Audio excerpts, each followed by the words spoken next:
Good evening, everyone. Welcome to another edition of the Gray Area here on the Black Nun Unfiltered Network, also simulcasting on the Sparta HQ Network. I'm Mr. Bennett, joined by my partner as always. This is Sparta! The Ghost of Sparta, a.k.a. Peter, a.k.a. Baliotis. Yasu, my brother, what is going on? What is going on, my man? There's one thing. You're pointing the wrong way. You're pointing this way. It's supposed to be this way. I thought I got you. I'm looking this way here, so... Okay. All right. I'll try to get it better next time. But in any event, how you doing tonight, sir? Another day, another dollar, another penny. You know how it is. I heard that. Well, I continue living out of a suitcase. So basically, I parachute in on Friday early evening, and then I fly out. I got a 6 a.m. flight tomorrow morning.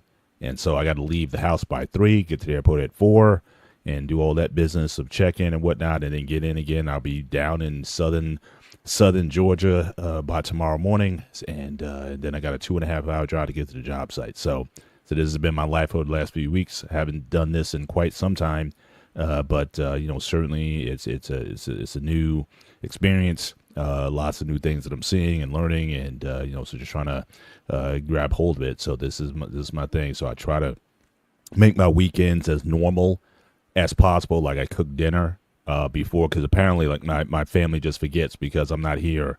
I guess they forget to cook for themselves or whatever. So it's like, you guys didn't even make yourselves any vegetables or anything. So I usually do stir fry on Sundays. So it's like I don't want to leave the house and have you guys eating non-nutritious meals again. So I made dinner before I got home. You cook through a whole week? No. I probably, if I cook certainly on Sundays, that'll get us through a couple days, and then I may do it like one more time. Sometimes I'll do Saturday dinner as well. But Sunday is when I do a lot of the vegetables and a lot of things, and they'll just feed off of those during the week. And then you may add other meats and whatnot that they may make fresh to go with that. But that fried rice. So I try to have those things available for them so that they can certainly have a decent, more balanced meals, and not always just getting the takeout all the time. But certainly, again, as you come in tonight, ladies and gentlemen, make sure you just hit the like button. Certainly, as you come in tonight, on both platforms, visit the Sparta HQ Network, show them some love over there as well as here, and certainly consider dropping a Cash App or a Super Chat to the Black Man Unfiltered Network. And shortly, the Sparta HQ Network is about to get monetized as well. So certainly you can show that channel some love also. And, anything that you want to give to us personally, certainly you see our Cash App scrolling at the bottom of the screen. We appreciate any support that you may give us in this space. But yeah, certainly, like I said, this may even go with some of the topic tonight, in terms of, how do you travel? Like, how do I like to dress for business travel? And so I like to keep it light. I like, track suits, and I like, things that can be very flexible and mobile in. So I can get from destination, from the shuttle to the plane to the rental, and have a long drive. So I don't like to dress too heavy, but I like to have very flexible clothing as I travel, and just to stay comfortable. So it's new, but I think every week I'm kind of getting better. I'm mostly packed now, as a matter of fact. So it's a lot matter of just getting in, dumping old laundry out, putting new laundry in, and just reloading. And so with each week, I'm getting better at it. So it's been a very fruitful experience, and definitely looking to get more out of it. So how many more weeks do you have to do this? Like another week or two? Not sure. At least 2 more weeks I have to do this. Now again, once we get into mid-August, it may lessen. Maybe I may go every other week, but there's no time to seem like it's not slowing down anytime soon. But the pattern is pretty much the same, though. I'm either coming home Thursday night or Friday night, and then fly out first thing Monday morning. They have almost like a regular, it's almost like a shuttle kind of plane service flying out of Newark. And, so those flights are pretty consistent. So I can book those pretty much up until like Friday, because a lot of times you don't know what the next week's going to look like until that Friday. Like, how much did we get done this week? And what are we looking at for next week? So sometimes you do all that there, but the hotel that we're staying at, I mean, I'm kind of getting on first name basis there, so they're pretty regular. The rental car is pretty easy. So like I said, it's just becoming a routine, and so it's just a matter of whether I come home Thursday night or Friday night is really the main distinction. They haven't told us that we had to stay through a weekend as of yet, But you have to brace for that too, if in fact that does happen. That gonna mess up with my operation. So we're not having that. Yeah. Well, I'm fortunate certainly at this point. My kids are grown, so it's not like my wife, she needs to need me to support the kids or whatever, and and she works pretty hard herself. So obviously being away from her is probably like the toughest thing. And so like I said earlier, sometimes you got to make up for lost time on the weekend as much as you can, and then you like I said, you're flying out again. So that so would you be try to. very difficult for me personally because I'm already a homebody, and traveling away from home from work, that part I would never be happy about. Yeah. I mean, I enjoy. I overall I enjoy traveling. I love airplanes. I've always loved. Even I remember as a kid, getting on a jet airplane was like the most exciting thing like ever. I remember my first time at Newark Airport when I was a kid, and even to this day, to me the greatest feeling is taking off and landing. I still kind of applaud.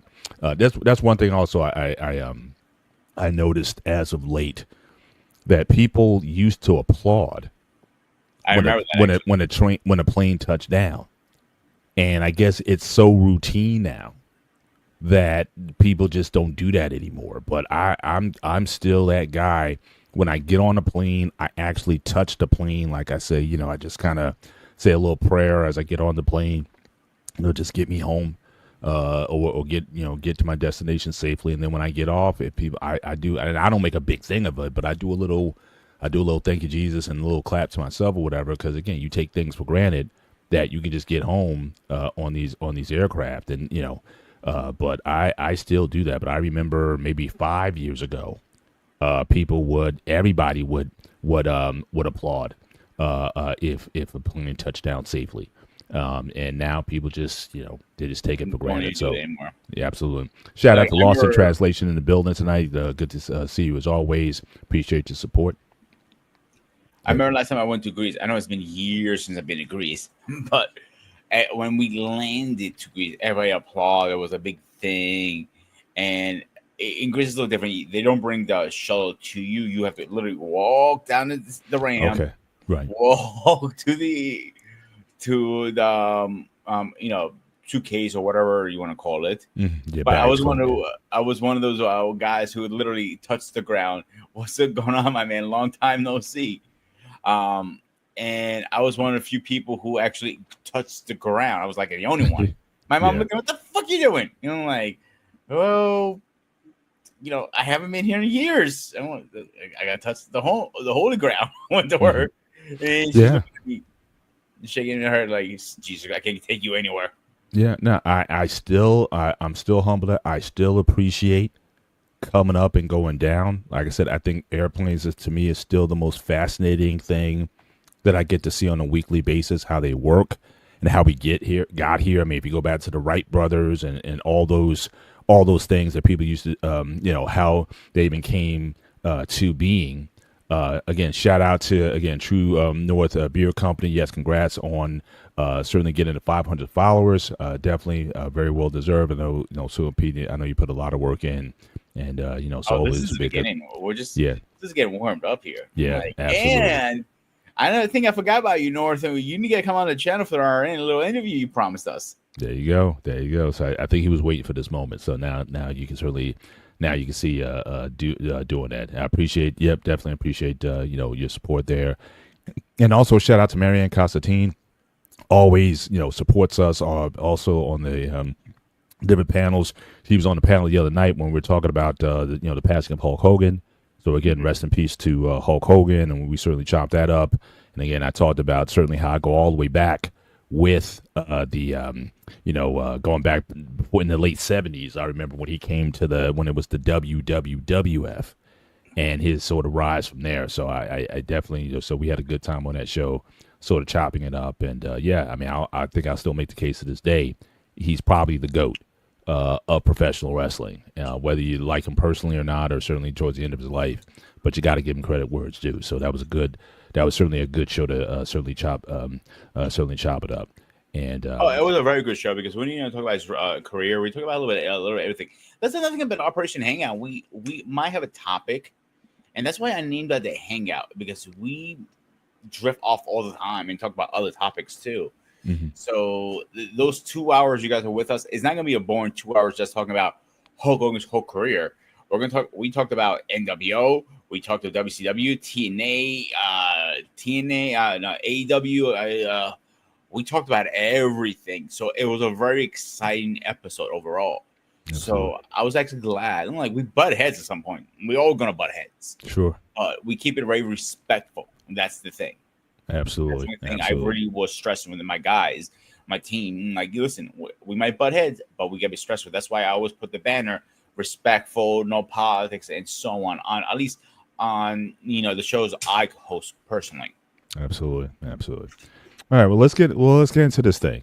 So again, the whole topic of the show tonight. Again, we're talking about just how's a man put himself together, and what does that look like? Certainly in 2025, and where the future is. So we've had several shows in the past talking about grooming, and I know I've had rants in the past in terms of attire, like at restaurants and whatnot, and what's appropriate and not appropriate to wear. And we talked about how a lot of people go to what I mean. And we're talking nice restaurants. We're not talking about Chili's or Applebee's or whatever. We're talking about nice restaurants where you got to make a reservation.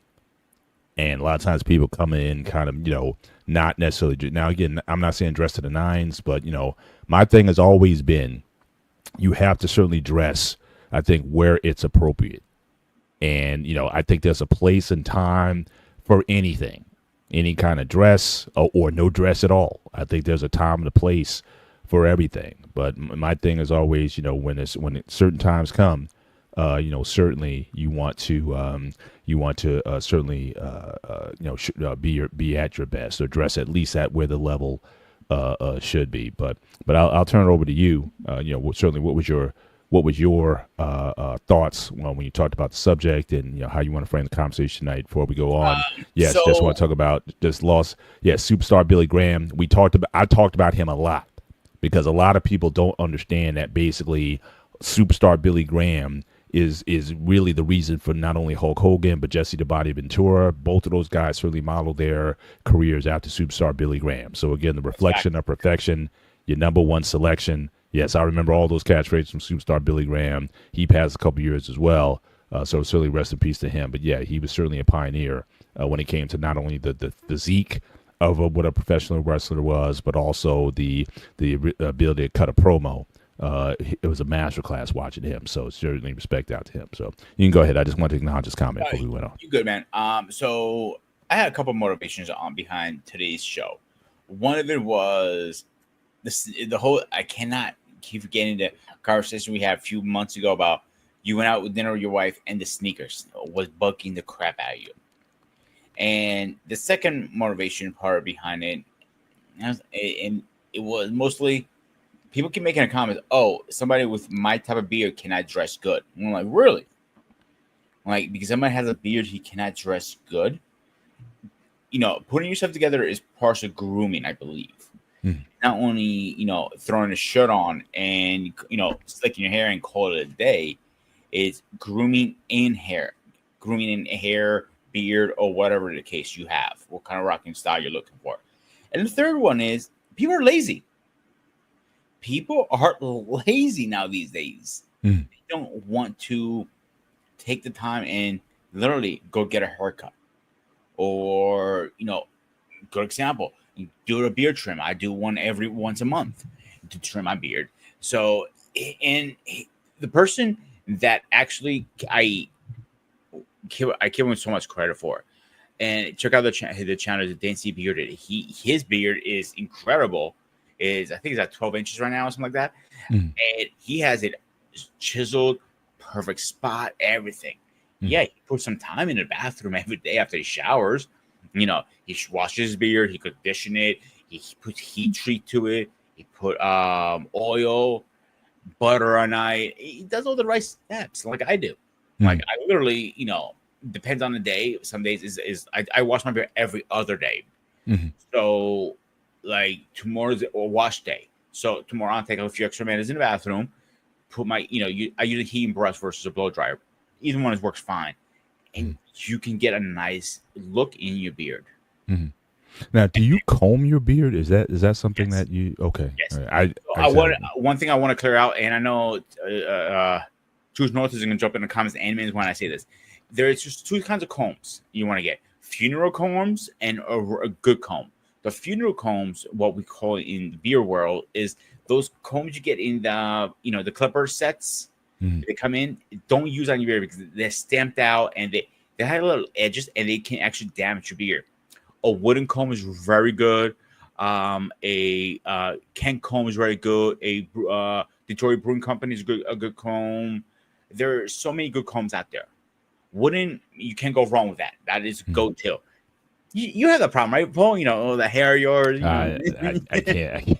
I can't say that I can't say that I have. I just try to avoid like I said, a 5 o'clock shadow. So usually on a daily basis, but that just because you don't have any hair, that doesn't mean you don't have scalp maintenance. So again, you have to make sure that you're that you're conditioning your scalp. You put on protectant, especially when you're outside. If you're not wearing a cap or any kind of hat, you got to make sure SPF. Because the times I've gone out and I didn't have a hat on and whatnot, and you didn't feel it necessarily. You just understand. You start seeing some flaking on your scalp because again, you had a little bit of sunburn there because again, you weren't paying attention or at least not keep your head protected. So SPF on the head is certainly something that's important, especially after after shaving. Toning is certainly important. Certainly for your bald.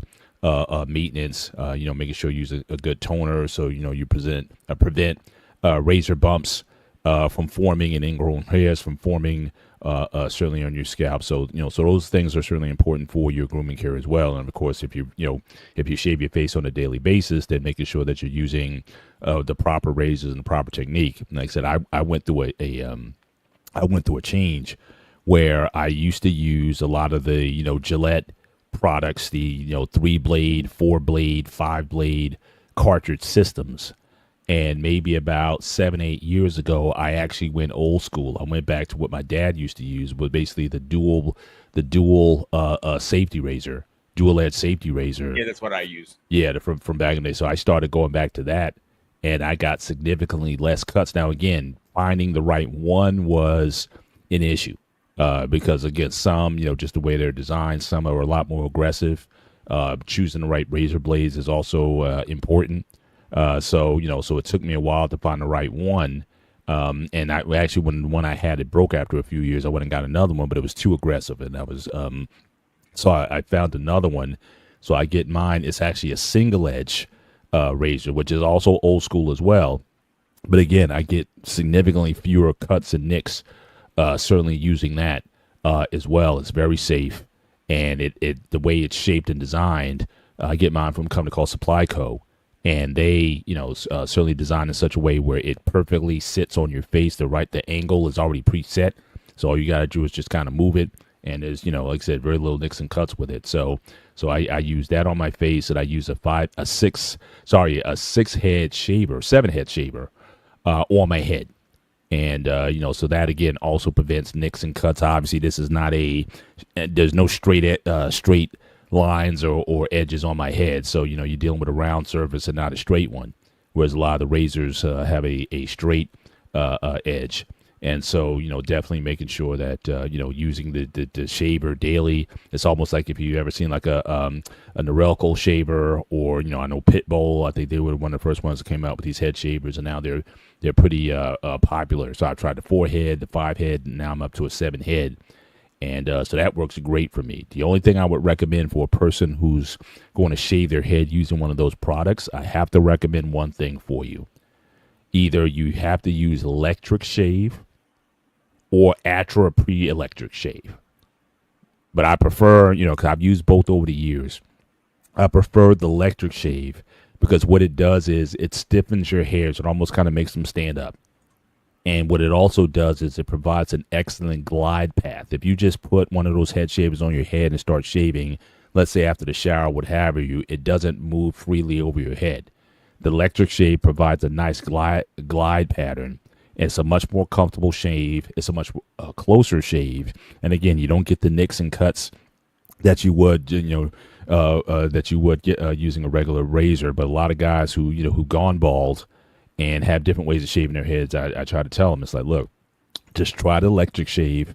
You can get it anywhere, and try that before you do it, and especially and see what kind of results that you get from it. So definitely you have to make sure that you take care of that kind of maintenance. So again, just because you have no hair, or you're in the practice of keeping no facial or hair in your head, you still got to put some work in to make sure that you stay clean. I hate the 5 o'clock shadow, and I hate because obviously I've gone bald in certain areas of my head.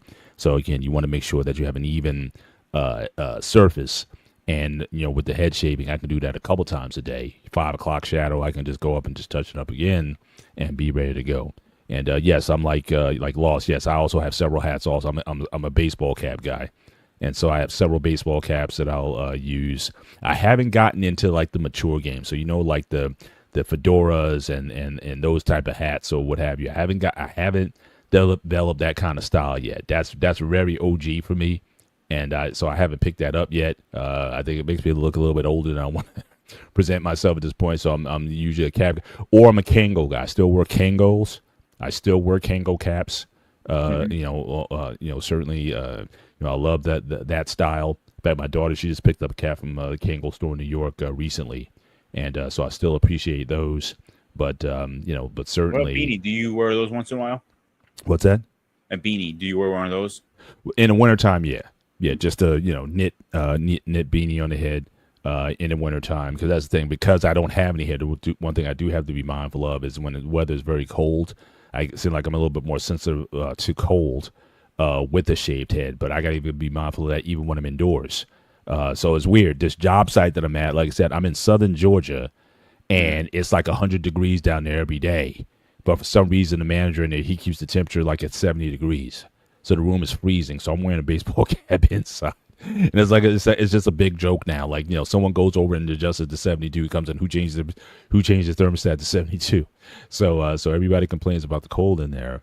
And like I said, for me, I have to be particularly careful because, again, you get that air in the head, you start feeling chillier than you want to be. So I just wear the cap all the time. Debunk a myth here. A lot of people think, I'll use my beard, for example, beard specifically. Everybody thinks, oh, you have a beard, you're hot always. Is actually the opposite, believe it or not. If you have a beard, it keeps all the humidity and cools you down a lot easier with the beard. The same thing in the winter, it keeps you nice and warm. So it's a win-win with beards. And now head is a whole different story. But I want to touch base what you said about bald head, because obviously, if you guys remember, when I first started my channel, it was grooming reviews. And I got so much heat when I said this, and you proved it as a bald brother you are, Paul. You still have to put shampoo in your head a little bit. I'm not saying you put as much as I do. A little quarter, it'll be going a long way, because you still have those particles there. It's a different skin versus your face. You still have to hit it with a wash. Conditioner, you can go without, personally. But you can definitely with conditioner. You can exfoliate. You could put moisturizer. You can do everything you need to do. Yeah. It's like you have hair, but you still need to do that because they care of the skin. Yeah, absolutely. Yeah. Understand that. And that's why, and I doesn't sound, before you say pause, I know you're going to say that. That's why Paul, technically, if you see his skin, is like sparkly clean, has no acne, no wrinkles, no nothing, because he puts work into his skin. And that's a major thing most men don't. There are a lot of companies out there, like Alpha Male, for example, who gives you a starter kit right there. It goes AM, PM, AM, PM. You don't have to guess anything. And there you go. That's all the homework for you. Yeah. Some people don't want to do the homework. Which one? I need one of that. And that's the thing. And it's like, skincare I got on probably maybe 30 years ago. Certainly, because guys back then, you just wash your face. You use the same. Now, I don't know if growing up that they teach you the one wash rag or two, but growing up you had the one wash rag until you got some knowledge to two wash rags. You would use that wash rag all over your body. You did, again, back then you didn't know any better. But yeah, definitely that you want the two wash rags, and sometimes three, because sometimes you want one for your face and your head, and then also one for your body, and then one certainly for your private parts or what have you. So some people would even institute three of those. Certainly I got some education about, facial care, at least at the minimum, you wash, sometimes you apply a scrub, you tone and you moisturize, and you just keep, you just kind of keep that routine. So that's something I learned pretty early on, and I've just something that is just kept up with me certainly over the years.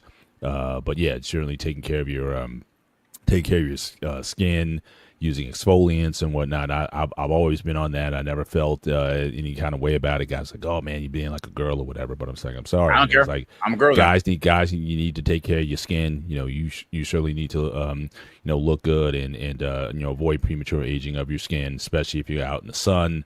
SPF certainly is something very important. So yeah, I just when it comes to grooming, I put a lot of when I work started into that. taking care of myself, I was like, I'm a man like you were.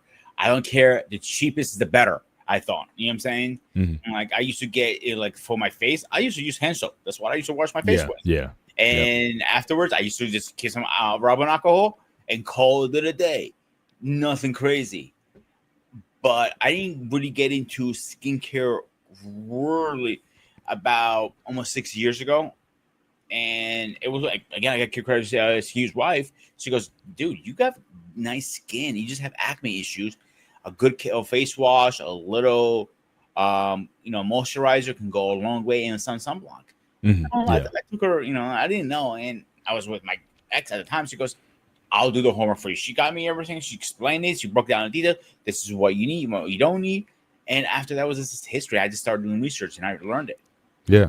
And I think you also need to know what type of skin you have.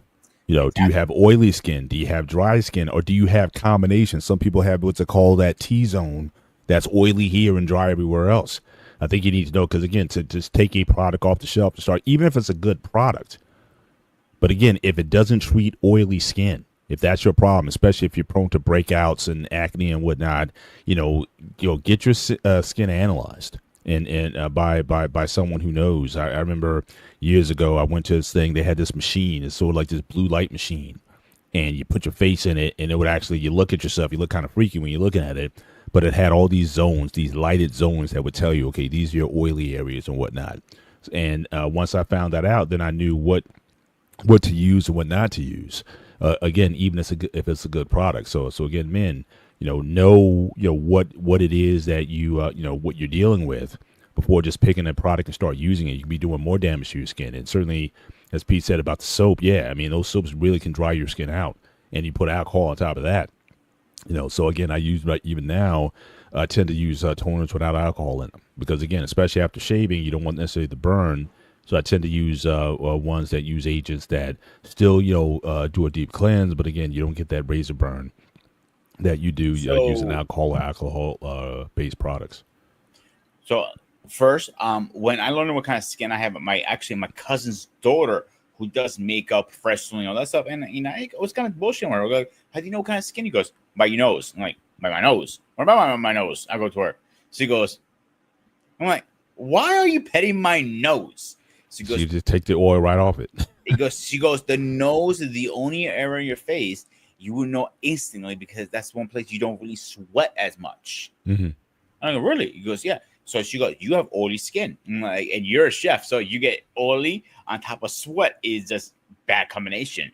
So and more oil, because if you're cooking with oil, you're probably gonna get some oil, grease and all that stuff. And the hat I wear on top of that doesn't help either, because it's not because the hat creates acne; it traps the sweat right here. Mm-hmm. So I'm sweating with oil skin and trapping that, and like a triple whammy. So that's why I got what I got. Now with shaving, again, I use just like you do Gillette and all that stuff. And once I realized those strips they have in it, they have chemicals in there that make your hair grow faster, like biotin in it. I'm like, oh, that's kind of pointless. And so I went. Well, not for them, because they're saying if that's the case, then they make you shave more often. So yeah.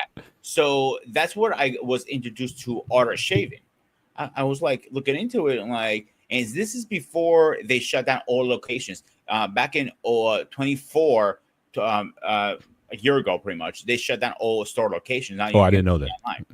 I literally found out about an hour ago before we got some research for the show. Right. And I kind of disappointed, because you could touch the razors, see how aggressive you wanted it. Because when I bought my first kit, I went to New Jersey, down your woods, one of those high-end malls. I can't remember which Right. one it was. Right. And this is a high-end product. You are going to drop 120 for a whole year because you get a big set. You know, the jug is like that big, and a little soap. It goes a long, yeah. Oh, That I yes, didn't it know. does. It goes a long And way. the Shaving oil, cream, man. oh yeah. The pre-shave oil goes a long way. I always told people, shower first, then shave. It opens the pores. Yes. Put the oil on, and don't go with the grain. Go against the grain because you get a closer shave. And everybody looked at me, even my father, and like, that's not gonna happen. I'm like, try it. And my dad tried the whole product and goes, he didn't like the safety razor because it was too much work with the shampoo and everything for him. But he liked the idea he got against some grain and hold the shave longer and the shower part. So one thing I did like about his company is the products are all natural. One thing I did like about that is high-end barbers use it. Like even my barber technically uses stuff right now. And you get all 3 steps: pre-shave, a shaving, and an after shave. Can't go wrong. Yeah. So yeah, for sure. Like I said, when I went there, I still have my very first razor, and they don't make razors as much anymore. They contract out, but they still use the oils and all that stuff in house. They make.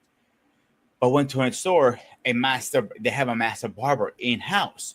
If you want to learn how to shave with a straight razor or a safety razor, and he will break it down for you. If you still have questions, he would like to let's go into the shop, ladder you up, and let's do it together. Oh, that's pretty cool. So that's one thing when they sell you a safety razor, they're going to ladder you up and actually show you how to do a safety razor. Yeah. And that's my next goal, learn how to shave because I like how my line nice and sharp on my beard. Right. And only way you're going to do that with a safety razor, it is a lot of work at the end of the day to prep yourself, but it's worth it. Take extra 10 minutes to prep yourself. It makes it a 9-day process. Well, what I also like about it as well is, and again, I get, like I said, just with the way my life is now, it can get very busy with all the travel and from plane to plane or whatever. So, but I think a lot of it is, again, how do you set up your day? I kind of look at it that way. I think if you start your day sort of in chaos or just kind of running and just grabbing something, the whole day doesn't really go well. So I think that spending that extra 10, 15 minutes like Peter was talking about to get yourself together, to do the proper grooming that you need, I think your day just kind of goes better. I think that it's one of those things that you have authority over. I know some guys, sleep late, you hit the snooze 2 or 3 times. By the time you wake up, you're running late. But again, putting that personal care on yourself, it's just an attitude that you walk through. That I did the work to look my best, and somehow when you go through your day, you just function at your best because again, you put that time to take care of you, and So I think that is I think it's a mindset that spending that extra time versus just rolling out of bed. Some guys don't even shower when they roll out of bed or what have you, and they just put something on and spray themselves with something and just out the door because you didn't take the proper time for the grooming, the shaving, the skincare, and all those things that you need to to go out there in whatever profession that you're in to look, feel, and smell your best. So my typical routine, at least for work, is about 45 minutes in the morning.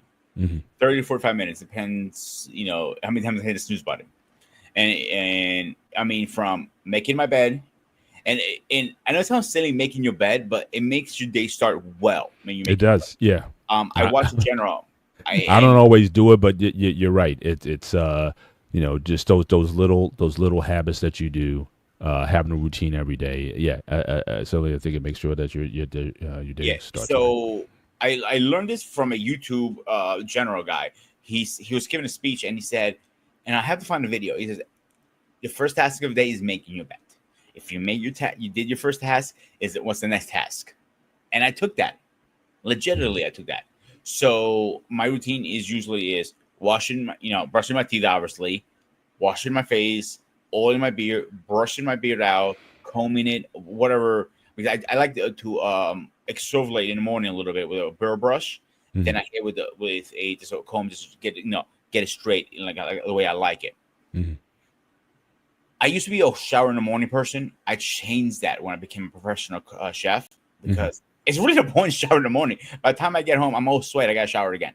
So I feel it's better just shower at night. Yeah. Yeah. I would, and sometimes I do. Like obviously, I'll be taking a shower tonight since I have such an early start in the morning.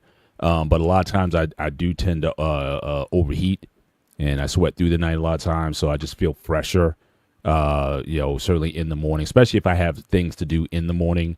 Certainly that shower is definitely like a pick me up to kind of get me going. And obviously, if I did a lot of stuff outside, if I come home sweating, obviously I take certainly a shower before bed.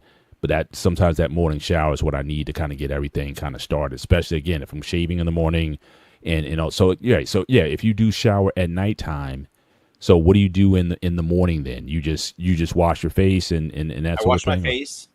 I put exfoliate, or I use those mini Acme pads to wipe my face off after I wash it. Mhm. Then I put one cream. Is a anti acne cream, Mhm. so it helps with the. I let that dry. Then as that's drying, I hit the beard with oil. I comb it out, like I said. By the time I comb that stuff dries pretty fast. Then I put moisturizer with sunblock in it, and I call it a day after that. Then I get Yeah. dressed and do whatever I need to do. Now Gotcha. at night, I do a little reverse, and if Truth Beard is probably going to yell at me, and Dan C is going to yell at me. I usually do. You're supposed to wash your beard in the morning. They say is better, and use your heat treat in the morning. But I do it at night. Mhm. It's the way of my lifestyle of work. Mhm. So let's say if it's I come home, walk Alex, do my thing, then I can eat dinner, and then I go right to the shower. So after I'm showering, I usually wash the beard and condition it. That's every other day. Like I said, tonight wasn't a beard wash today. Tomorrow will be. So every day I come out of bed, the first thing I do is put oil in the beard. The number one thing, I want that to soak up as much as possible, and I want to get ready to prep my heat and brush. I turn it on. You don't want to go over 360. My sweet part is 340, 320 is my sweet spot for me. How I tell people remember that is like remember how many days of the year. Pretty much, that's the best way to remember it. Right. So, do my face, lotion my body, body spray, whatever I need to do, I do it. Then I hit the heat. I usually go up, all the way up, left, right, back down, and I repeat the process 2-3 times. Once I'm done with that, I comb it out a little bit, make sure I didn't miss anything. Then I hit it with beer butter. Once the beer butter is in, then I hit it with a comb. The reason you want to hit it with a comb again with the beer butter, you're spreading the products right across the face. So it's not like, okay, you got a chunk here, but nothing down here. Remember, this has been growing longer, but than this up here. So you want to help the old shoulders, I call them, if that makes sense. Gotcha. Now tell me, what do you think is the number one factor in your beard growth? Like what grows? Because I know you're putting oils, you're washing it, you're putting oils on it, but is there something that you take that makes your beard grow? And in particular, how are you able to maintain a beard the way yours is or others if your diet is bad? Ooh, that's a multiple question answer. Okay, so first of all, you need a decent nutrition. I don't care what kind of crazy Houdini or what kind of voodoo magic you have.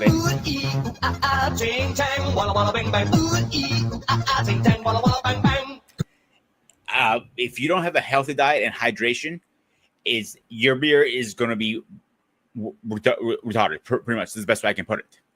That's one. The only vitamin you really need to add to your diet, and then you have it naturally, is biotin. That's the only one.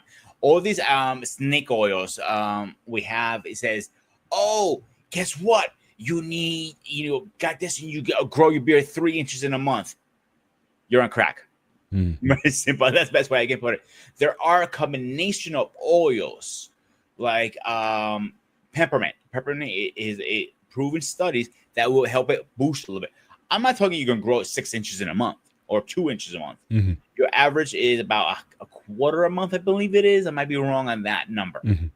Mhm. So the biotin boosts this a little bit. But here's the downfall with the biotin. Let's say you just want to grow your beard, but you don't want to grow your hair faster. That's going to grow with it. All right. And your nails are going to grow with it too. So it's a multiple thing. So you can do one versus the other, unfortunately. If it says on the bottle only for beards, that's false. So you can't put something topical on your beard, just something that you rub in that makes your beard grow long. You could. Dr. Nick's a great man stuff, I believe it is. I'll look it up right now. Actually, I'm gonna pull his website up right now. I actually talked to Dr. Nick. He's a incredible man. He's out of Boston. I'm pretty sure he has a degree in this. I'm gonna share my screen part really fast so you guys can watch this together. Here it is. There you go. Okay, let me bring it up. Hang on. Okay, thank you. All right, this is the owner of the company, Dr. Nick. Incredible guy. I spoke to him. He's located out of business. He owns several businesses, but this is his passion. He does this because he loves beards. So oil-wise, products here. Beard oil. Gross stimulant. Here we go. This will boost a little bit, not much. And it has jojoba, sesame, and some other ingredients. Let me if I can find the ingredients on the website. He usually keeps them around here somewhere. Well, he's kind of highlighting some now, like rosemary. I saw. Yep. Where is it? I missed it. I didn't see it. Yeah, scroll up at the beginning. It kind of lists the products up there. Peppermint and rosemary are two main top ingredients that help you grow your beard. Jojoba oil is another one. Sesame oil is a great one. So if you know the right blend, you can do this by yourself too. You don't need to get it from him. But if you don't want to do it, you can get it from him. You know what I'm saying? Gotcha. So another product is beard butter. Where is it? Beard butter. That's the second product I recommend to anybody. It's something you put on at night, right before, about 30 minutes before you go to bed. You don't have to wait 30 minutes. You can put it right before bed. Unlike 30 minutes before bed, it absorbs right into the hair very well. It's another form of conditioner. You see me in person several times, and you always see me with my beard on. Like I don't think you ever see me when I clean shaved. No, never. No. But what's one thing about my beard? I know you have never touched my beard, thank God. But one thing you have seen my beard is always very soft, right? You can tell. Well, again, I wouldn't know. I haven't touched it. Looking at it, you can tell. I couldn't tell. You could be you could that thing could be hard as wallpaper.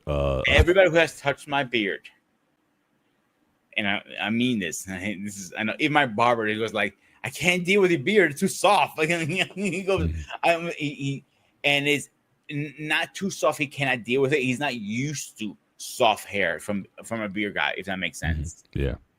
So, and there are conditioner washes. I love his stuff. This stuff is one of the companies I go for. Learbeard is another one. Just watch when you, and some of these companies are on Amazon too. Just watch when you buy some on Amazon, because a lot of them have the worst product you can put in your beard is silicone.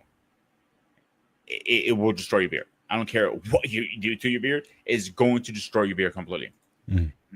It's just simple. Same thing with your hair. Do not put silicone. Your face, silicone. Anything you cannot pronounce or has a big name, 90% of the time it's a form of silicone you want to stay away from. Yeah.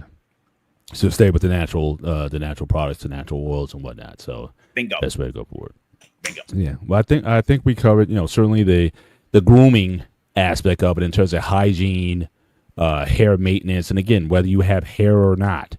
You still need to take care of your head with that. So again, I use balms, just different balms on my head, SPF. Again, all those things are essential things so that you don't get a lot of wrinkles on your head or sunspots or what have you. So all those things are still very important.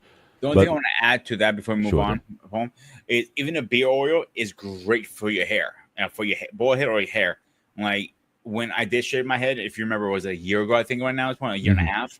You took 2 or 3 drops and I used to put it in my head. Even now with my hair, I still put it in my hair.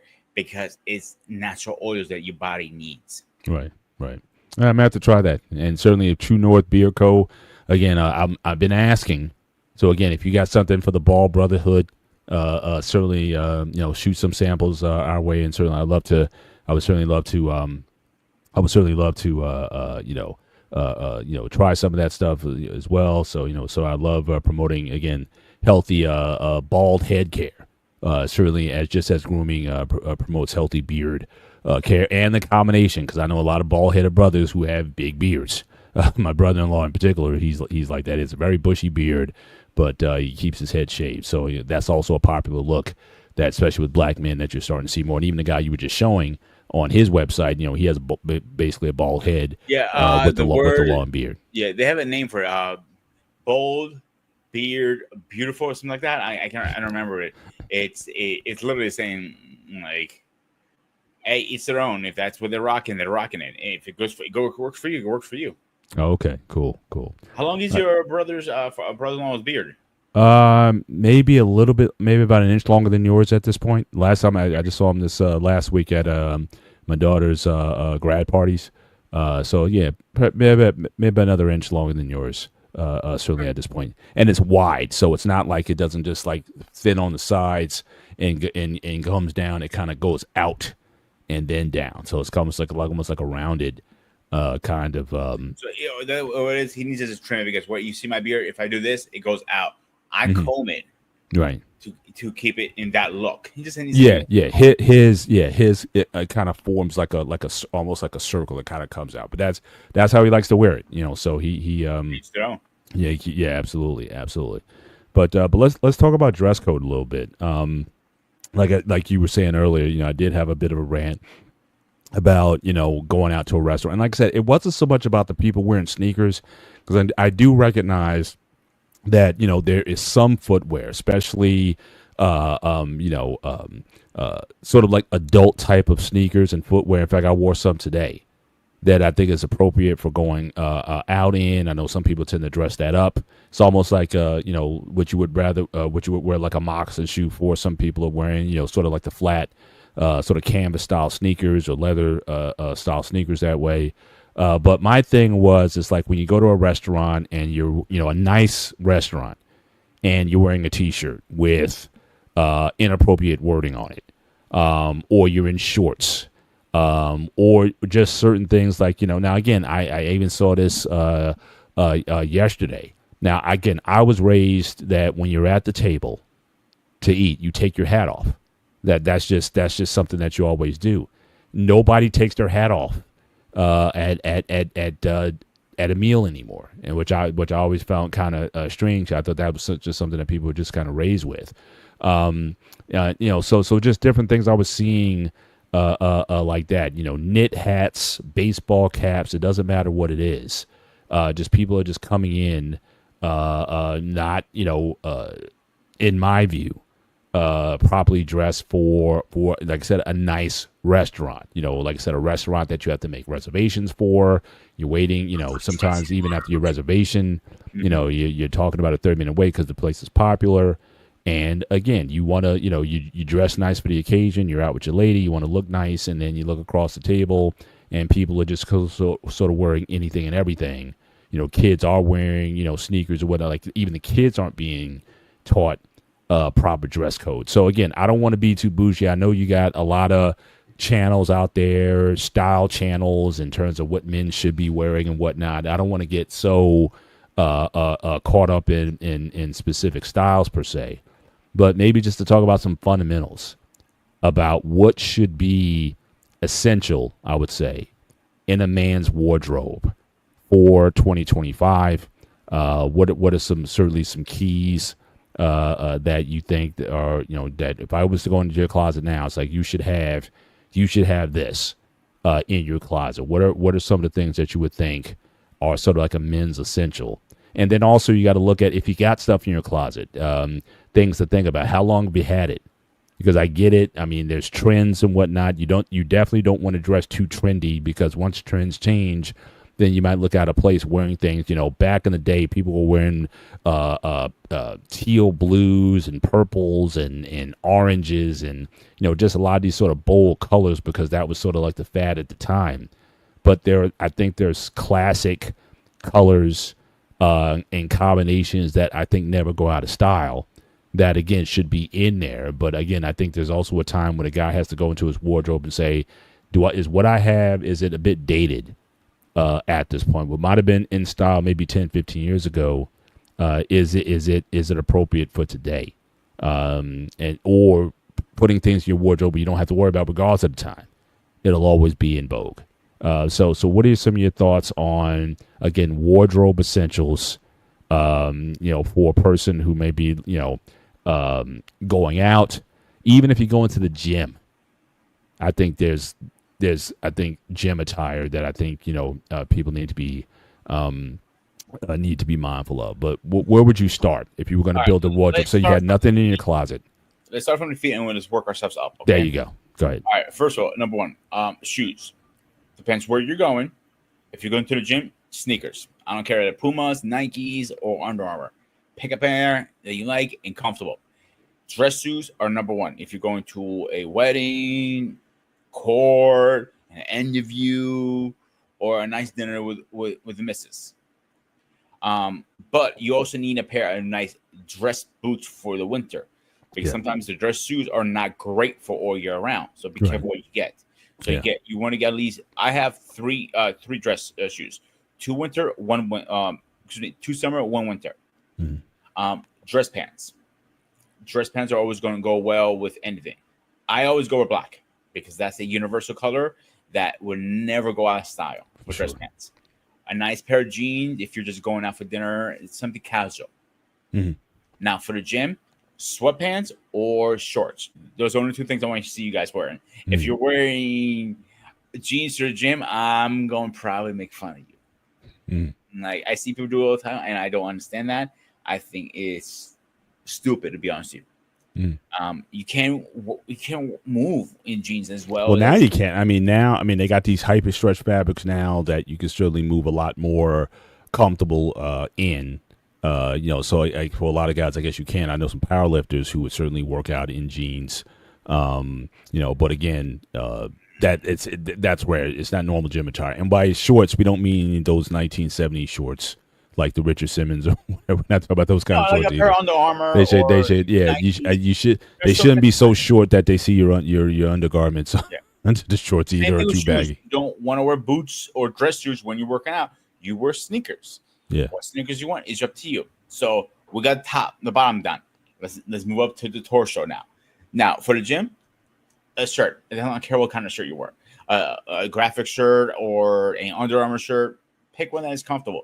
Loose is better for the gym, I think. Now, if you're going out, it really depends where you're going. A polo usually is a safe bait because it depends where you go. Is universal again. But you can get a nice graphic T-shirt too. But it depends where you're going. I cannot stress that amount. If you're just going to a Texas Roadhouse, you can wear a graphic. Now, if you're going to like a 5-star restaurant, you don't want to walk into a graphic T-shirt. You probably want to walk with a polo or a button down.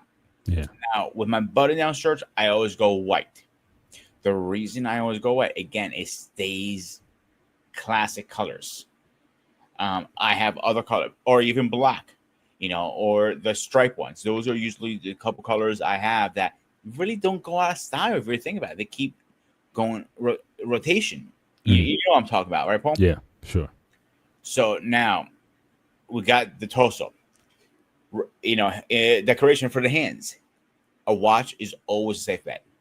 Mm-hmm. Get a watch, call it. What's your view on? Because again, I've watched some content with some real sort of watch. I don't know what the term is. Watch files. Guys who are really about watches, different watches for different occasions. I know a lot of people despise an Apple Watch out of anything other than if you're working out or what have you. If you go into a nice place, they say you should have a nice watch. an Omega or some other kind of, one with a dial on it that you either have to wind up, or a quartz watch or something that's that looks like a regular watch. But I know a lot of guys despise Apple watches or any of these kind of watches that have the digital faces on them. What's your thoughts on that? Should a man have a timepiece, not just a watch, but a timepiece to add it to their wardrobe? What's your view on that? I think you should wear a watch no matter what. I don't care if it's a smartwatch or a digital watch or a rotation job, or even those old school pocket ones you have and turn it, put it back in your pocket. Put a watch on you. So I think the wristwatch is the most classic thing you can do. I wear a smartwatch because it's convenient for me. Because except me going and washing my hands every 5 minutes at work, I have everything on my wrist. Right. But I also have several bands for the occasion. I have a old school, the clicker ones. I call them. I don't know what they're called. You know what I'm talking about. Like clicker. I'm not sure. Yeah, you have the bands. You can adjust it how big and small you want it. Like a Rolex comes in usually. Like yeah. I mean, definitely a metallic band with links that you have to take out. Thank you. That's what I was looking for. Yeah, links. That's my classic. I'm going to a special event one. I have this one I wear on a daily basis, and I have a work one. Usually, the work one stays on most times because I needed to be what was the word? Food safe appropriate. Cloth is not usually like a rubberish consistency, like what they come with the band that the watch comes with usually is safe proof for food. Yeah. So it really depends. Now on the other wrist, I just wear a plain band. I have usually a couple of them that say saying from the Bible or success, something to remind me through the day. You got this. Everybody needs to pick me up sometimes. Now, for a special occasion, I usually wear my gold chain or my beads. Those are two things I wear. Now, moving up to the face, I have 3 pair of sunglasses. Hey, but before you go there, what about neckwear? So do you have a gold chain, or do you wear chains? Is one too many? So. And do you expose it? So again, do you typically wear it out, or do you wear it under? So I know for the show you wear it under, but how do you and when does it become too much? Like you don't want to look like Mr. T, but what do you? So personally, one chain like this with a cross is more than enough. You don't need more than that. That's more than enough. It's the reason I put it underneath. It's just a habit. I don't even think about it anymore to the point like it's always underneath. It's just a bad habit. Yeah, maybe. So you never take it off even when you shower? You never take it off? No, I never take it off. The only time I take it off when I get inspected, because it's pretty new. It's only about 6 months old. And they inspect it. They clean it thoroughly in the little wash machine they have. It looks like brand new, like I got from the store. Same thing with my earrings. My earrings are. I bought these together because they were running a big sale at K's. The only time I take them out is clean them, and that's it. Or when they clean them and inspect them, that's only 2 times I take them off. And that's it. Do you want to move to the headwear now? Well, I just want to touch on the jewelry again, because again, this is a very personal area. So again, I'm not trying to judge people on what they can and can't wear, but again, for you. Again, is there such a thing as too much? If a man is wearing multiple rings or multiple bands or, like I said, multiple chains, if he has that big, thick Cuban chain on, is when does it become too much? Or even you said you have earrings. If a man starts to get 2 and 3 and 4, where it starts to go all the way up the ear and loop around, he's got one kind of going through there. Is there a point where it becomes too much for you when it comes to too much jewelry on a man, or likewise even for a woman? Does it get to a point where it becomes too much bling? It might have been popular at the time, or here's another one. Remember, like I think the Invicta, those Invicta watches, like the giant. I mean, the band is like this big. the wristwatches.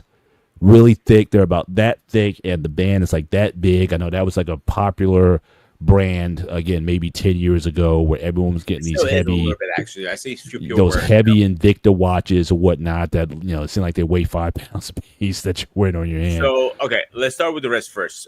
With fingers and if you're wearing one band, a gold chain, it's fine. Now with rings for a man, I don't think you need to wear rings for a man. I think that's too much. I have both rings and I don't wear them because every time I wear one, oh, you're married. You're like, but I'm wearing just a high school graduation ring or my karate ring that I got for my black belt or my tournament ring. Like it's nothing like I have only paid for one ring, was my graduation ring. Everything else was being given to me from an instructor or some kind of graduation. So I don't do the rings because, again, like, how can you mix up a wedding band with a graduation ring? Like, I don't get that. Now, anything more than one chain, it's Mr. T, Hollywood. You're trying to show off, and most likely you're wearing a fake chain. That's my personal opinion. Right. Now, with the earrings, I have 2 holes on each ear. I think that's enough. Now, when you start climbing up and you have the whole ear as a man, I'm like, yeah. No, way too much. I know some guys do the eyebrow starting to be popular again. Yeah. Again, a little bit too. To me, that's well, like I said, I just believe in appropriateness, and I would prefer certainly a ring or piercing to a tattoo because, again, that's something that you can kind of take off when needed. Like I said, if you're going out to a social function with someone and you want to take it off. But then in another space, you might want to put it on. A tattoo is kind of permanent. Like if you got a face tattoo or something, that's not coming off anytime soon. But it rings in your ears or whatever, multiple loops or whatever, you can take those guys out for a night and put them back in the next day. So like I said, my thing has always been, depending on the event, going to a party, to a club, to a high-end social event, don't mind that. Going to a more business a function or a more mature event, you can pull back on some things, but it doesn't have to be like all the time that you have to wear like all these things. Like I've seen women that wear the nipple piercings that you can clearly see through their garment, that they have these long nipple piercings and you can see the it's like this long. It's like, is that in certain settings? Do you have to wear it then? I mean, or what is the purpose of wearing something so tight that it could actually be seen unless you're trying to draw attention to yourself? I'm just saying that I think at certain times you should be able to pull back the jewelry or the piercings or what have you, but in more familiar settings when you're around your own people or whatever, then yeah, I mean you can certainly be free to do so. I'm a more of a time and a place guy, but I would never tell anybody that you shouldn't wear this ever or you shouldn't have this ever. But be able to dial it up or down when it's appropriate. That's always been my rule of thumb.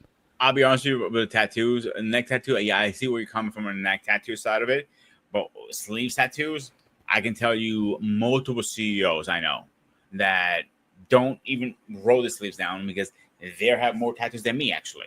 Yeah. I mean, some of the guys I work with, I mean, they're fairly high up and they have them as well. I mean, I think it's weird how we talk about, and that's the thing with this topic. Again, I'm somewhat treading lightly because what may have been taboo 10 years ago seems like it's no longer taboo now. So when we talk about dress codes and jewelry or piercings or tattoos, it's an evolving world. So again, I can just offer suggestions just based on my experience. But where things are going in a few years, I mean, again, would you have like the CEO of Apple with the nose ring? I don't know, but it definitely seems like there's certainly barriers that have been broken in the last few years when it comes to dress code, when it comes to jewelry and tattoos that certainly would have been clearly markers against you from the interview process. That a lot of guys wouldn't dare wear a lot of stuff to an interview. Now they're actually wearing it, and but again, people are looking somewhat beyond those things and looking more about, can the person do the job or not? Are they competent in the field that they work in? And that seems to be certainly gaining more and more traction. But will it still keep you out of certain rooms and places? I would think so. But it seems like with these younger generations now, they're becoming the CEOs. A lot of these things are becoming more accepted. See, I see a lot of also nose piercings in men too now, and I see a lot of women put both nostrils. One nose is fine. Two is I think is overkill.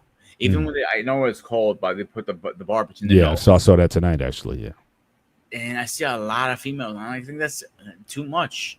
Yeah, I'm like, okay, I understand if you do one nose, fine, I'm cool. That's fine. Two, okay, I can deal with if you guys do, but that is way too much at that point. When they have both nostrils and that, then they have the lip done here, and then the tongue on top of that. and then I know some girls have their lip inside the lip pierced too. I'm like, yeah, okay, that's at some point, like you said, when is too much is too much. Yeah, if that's what you're into, that's cool. Like something, I'm like, I don't think something should be pierced. Like nipples is a negative. I know some people pierce their. So that's a deal breaker for you. Not getting too personal in your business, but I'll be open with that. Yeah, that's a deal breaker for me. If you're walking out, yeah. If you get that far, you're walking out. Yeah, I know men that has their what pierced, their penis pierced, and I'm like, how is that even possible? Right. I just grins about thinking about it. Well, I think about what made that person think about it. You know what I mean? It's like to even do that. That cannot be comfortable, at least at the first piercing. So, but what would possess someone to say, "Oh, I want to get this done not only once, especially if you're a woman, I want to get it twice. I want both of them done." Again, I don't understand the mindset that drives a lot of that that thought process. So yeah. I mean, those are things that like I said, I can appreciate the ability to remove it, but the fact that you got it, I think it certainly says something about what you are willing and not willing to do. And it was a trend from early 2000s to about recently, and just finally died out when people were piercing their cheeks, back of their necks. Piercings were going, people were going crazy. Yeah. The most I ever done besides my piercings, you can't see anymore because I think I didn't go too crazy with it because it shrunk down. It was gauging the ears. And I gauged it to a very small gauge to the point it was able to shrink back. But if you gauge it too big, you're going to have this loop around your ear and you're going to have to get surgery to fix that. Yeah, and gravity is also going to take over as well. So, you're going to lose some of the integrity in the ear. So, yeah, but I see a lot of people walking in and their ears are gauged. Like, yeah, they're not going to do the job over it, but you're in an office setting again. Mm-hmm. How does that look? Yeah. Like, tattoos, okay, it's tattoos. You can't do anything about it, but you have that loose, flapping thing around going now. Like, you made a mistake as a kid. Like, this, now you have to regret it because the bottom of the ear, like everybody knows, is dead skin, really. It's nothing in there. Yeah. Yeah. So like I said, I got lucky enough. I didn't gauge it too big. I gauged it to as small as gauge possible because I didn't want to go big when I was a kid. Mm-hmm. And when I realized, when I finally I got bored of it, I took it out, and I was lucky enough it shrunk back. It's still a very small hole. You can tell a little bit when I take my earrings off, but you have to literally me telling, "Hey, look, my ear was gauged." I'm like, "Oh, I can barely tell." Most people say to me. Yeah, for sure. Yeah. All right, so you wanted to cover. So again, I guess we got up to the neck area and whatnot. I think that's where we left off. So any other in terms of dress essentials, anything else you want to call out? Glasses. If you wear glasses, wear them. A lot of people hate wearing glasses. I don't understand why. I think a nice pair of glasses, like they're actually it's outside my office. A nice pair of glasses. I like rimless personally.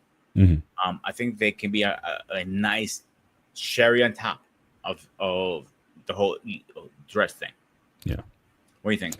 Yeah, no, that's pretty good. I guess I'll kind of quickly go through mine.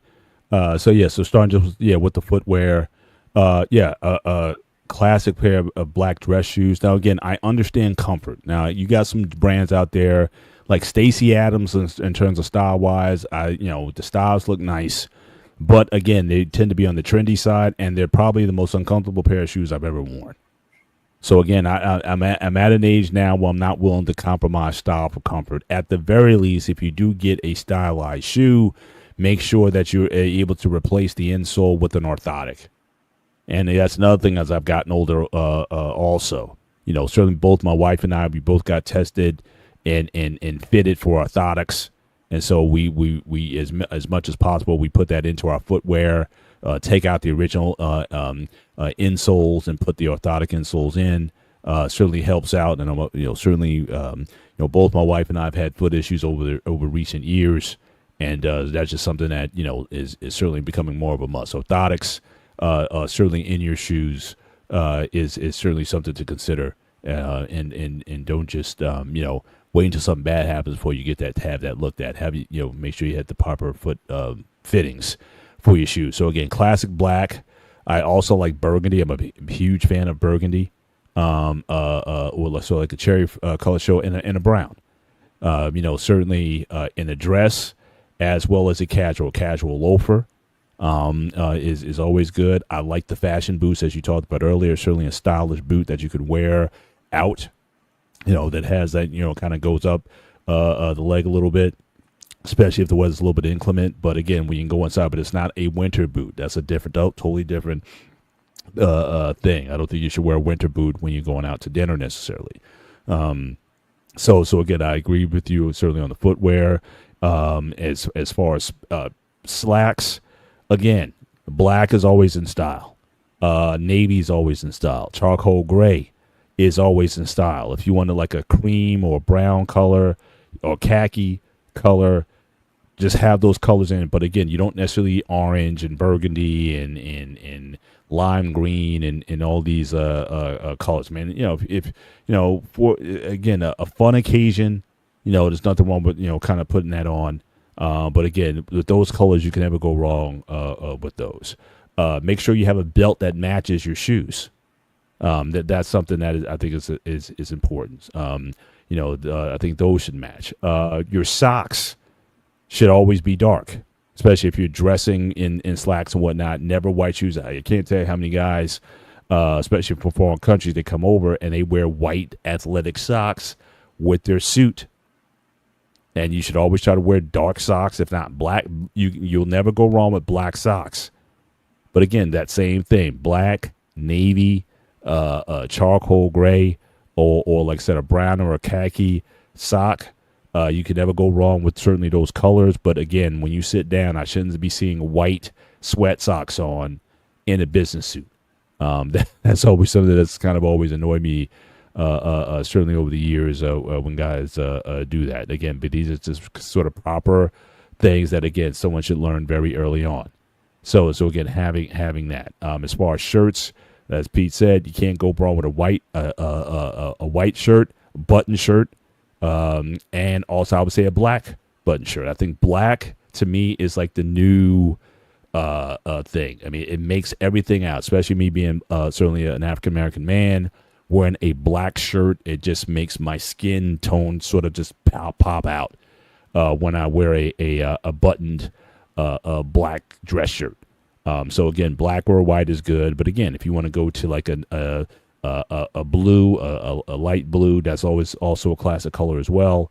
I also tend to prefer now, both in slacks and in shirts, non-iron.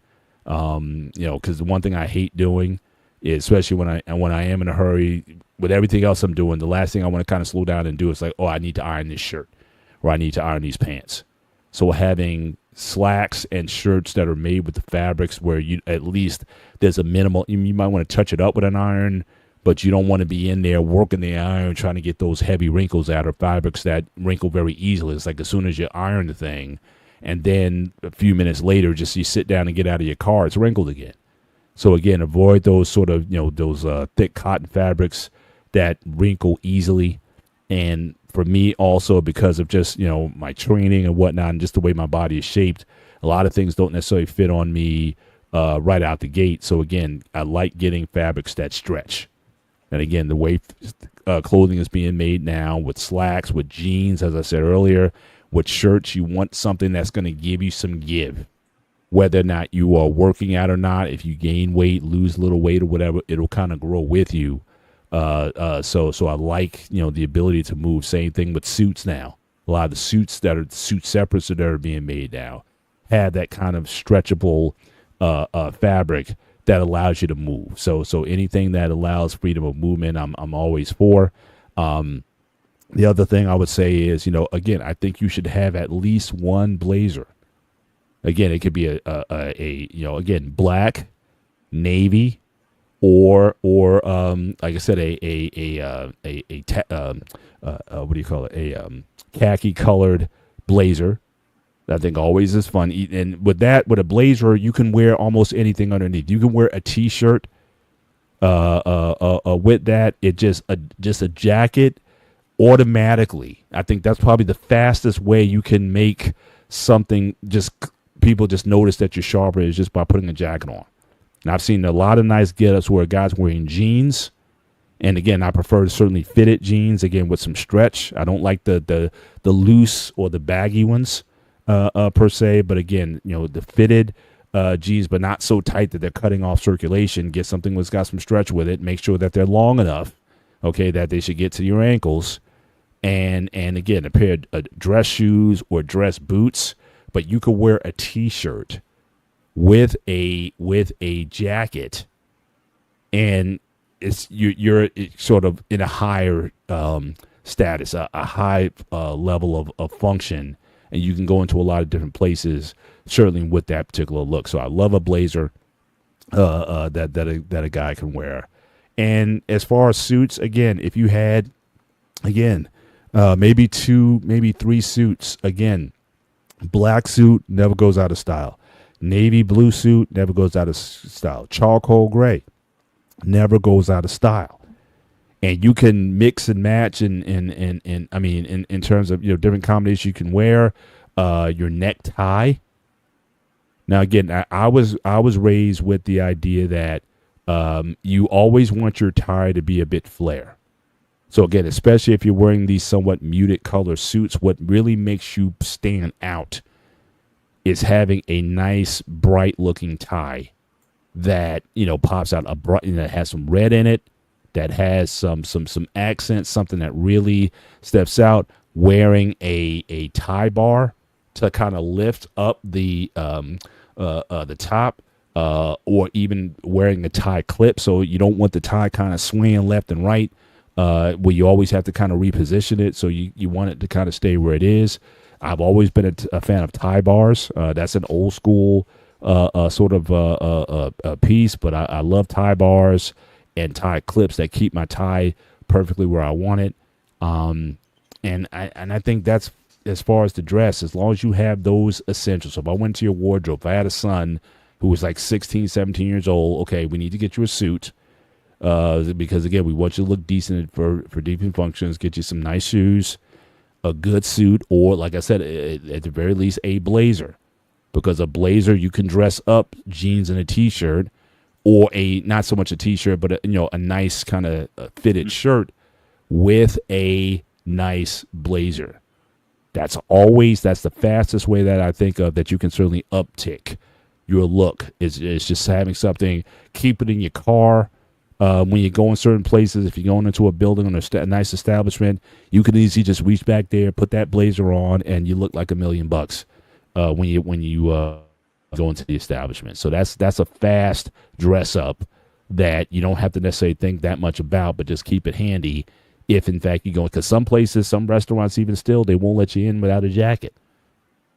So again, if I got a jacket in the car, go get the jacket. I put the jacket on, and I'm able to get into the establishment. Yeah. Do you feel name brand makes a difference?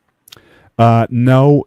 Well, I mean, obviously, some people who are checking for brands and whatnot, it may be. For the general population, I don't think it matters much. I think if it's a quality brand, you don't want to be necessarily replacing it every couple of years.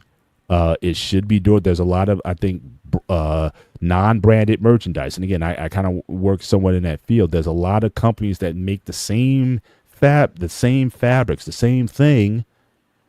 What makes it a $200 item and what makes it a $50 item is the logo or name tag that you put on it. But it's the same merch. So I don't mind looking for guys sort of off the grid that give me that same look and feel without the heavy price tag. I'm not a big fan where you have to spend hundreds, if not thousands of dollars on merchandise when it's not going to matter to most people. Like I said, yeah. Let's say you're shopping. Let's say you're window shopping online. Would you shop on Amazon a polo that is between $20 and $30, or would you go to a Kevin Klein outlet or a polo outlet and buy that from there? Well, what I don't mind doing both. I love window shopping. I like going into stores and trying things on, at least to get a general sense of how something wears on me when I put it on. I'm in the mirror and I kind of look, but I take notes. So if I can find that same or similar item on Amazon, then I may give it a try. But at the same time, I don't feel the need to just out the gate, oh, something's like $150. A shirt is $150 shirt. Oh, yeah, that must be good. So therefore, I must buy it. I think, again, the idea of these brands, these apparel brands that overinflate their prices just based on the brand, I just don't think you have to go that far. Because, again, I know a lot of these guys, the same thing. I mean, all kinds of industries, tires. Like, there's only like a few companies that make all the, BF Goodrich and Goodyear. And there's only like a handful of tire manufacturers, but you got 20 different brands of tires. You don't have to get the most expensive Michelin tire necessarily. Now, again, I know some people swear by Michelin, but my point is only a few people make tires for certain brands, but just like with apparel. Shout out to Braxton the Snake Fiend. Appreciate you being here tonight. Thanks for hopping in. But yeah, I think it takes some time. I'm a bit of a thrifter when it comes to that. Like I said, I'm a Marshalls guy. I shop at K&G stores. I don't know if this is available everywhere, but I just don't think that you necessarily have to buy a $1,500 Brooks Brothers suit in order to look sharp. I think there's other brand names out there that you can certainly find if you just put a little work into it. But certainly go to those places again, get the proper fitting. Make sure go to a place and go to an old school, even your dry cleaners down the street if they do hem work or whatnot, and just get fitted. Get your waist measurement done, the proper sleeve length, or at least armed with the information so that when you do go out there and shop, make sure that you're equipped that information at least to start. Now again, not everybody makes everything to the size, right? So you go in some areas, they say, yeah, it's a 44 long suit, but it feels tighter. And in some brands, it feels looser. So at some point, you're going to have to try some stuff on. And even if you do buy from Amazon, again, we have Prime. So if something doesn't fit properly, then yeah, absolutely, I send it back. So I have no problem in doing that. But I think you can certainly use a combination of both. I think certainly online can certainly give you some more choices and flexibilities than what the stores do, quite frankly. But certainly, that personal service, at least to kind of understand who you are, I think it's also good to do. So I would say do both. But if you find a better deal online, then take the online deal. So it depends what it is of a name brand. Like jeans, the most comfortable jeans I have found is Kevin Klein's. I have not found anything more comfortable than that because something needs to breathe down there. If you get with my drift, I'm trying to be absolutely, yeah, absolutely. That's why I go with Kevin Klein's, to be honest with you guys. And I get everything on clearance.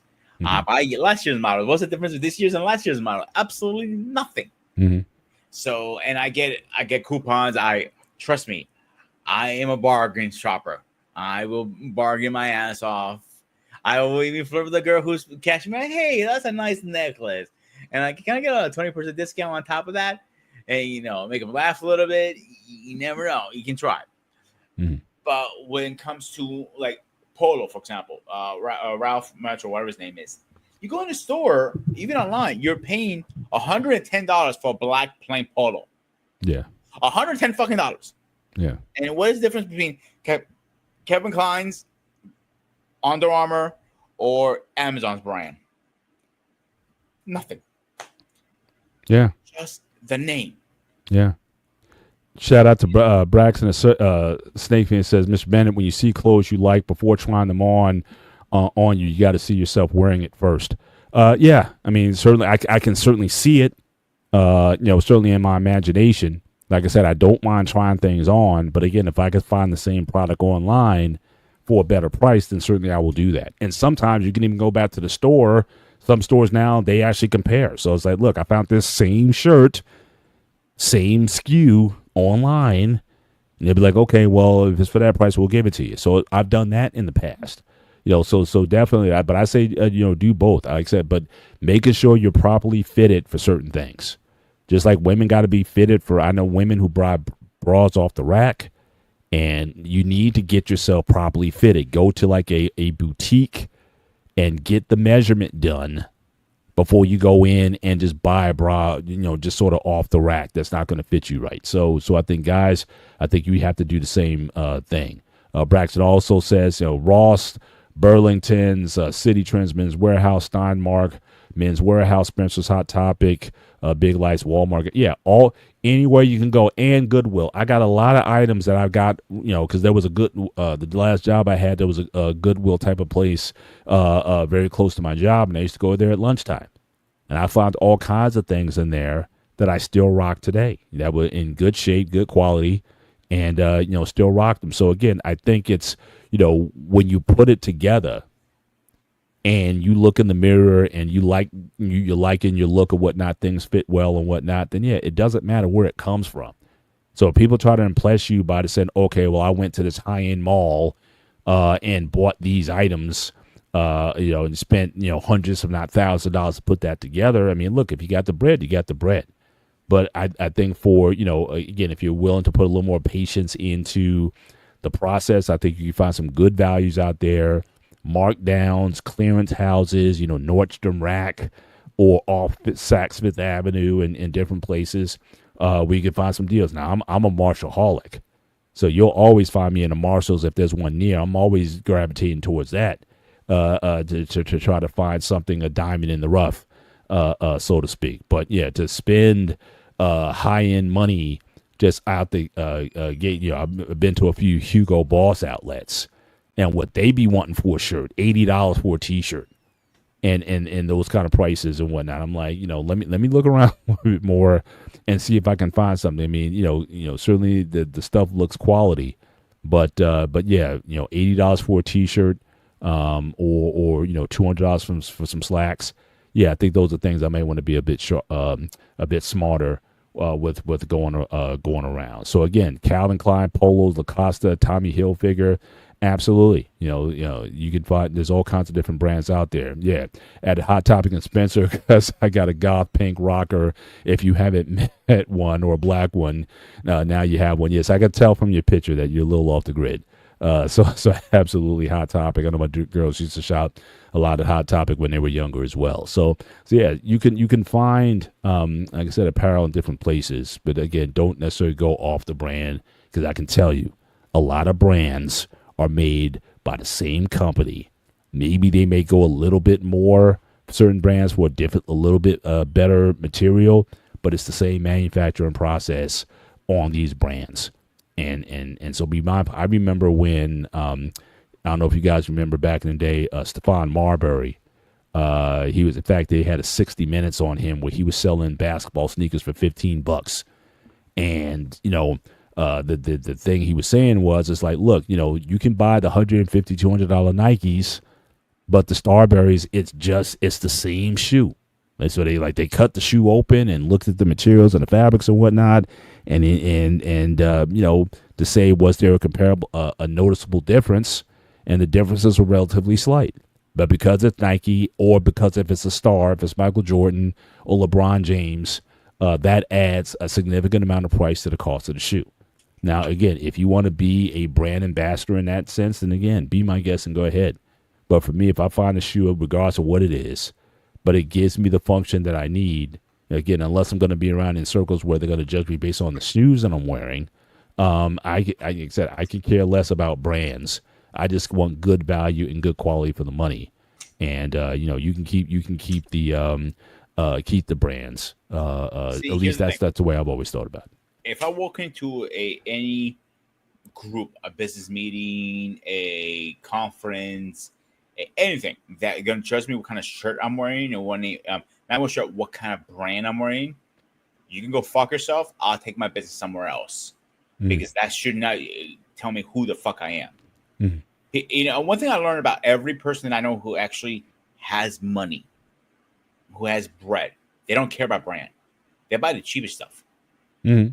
Something to buy expensive. Warren Buffett, I mean, is a very modest when it comes to, you look at, who's the guy, Mark Cuban, and what the guy, I mean, these guys that, even like Mark Zuckerberg, remember, he started wearing the hoodie. He made the hoodie popular, going to business events and whatnot. I mean, that became sort of his brand when he started wearing hoodies to certain functions. So yeah, I mean, there's a lot of the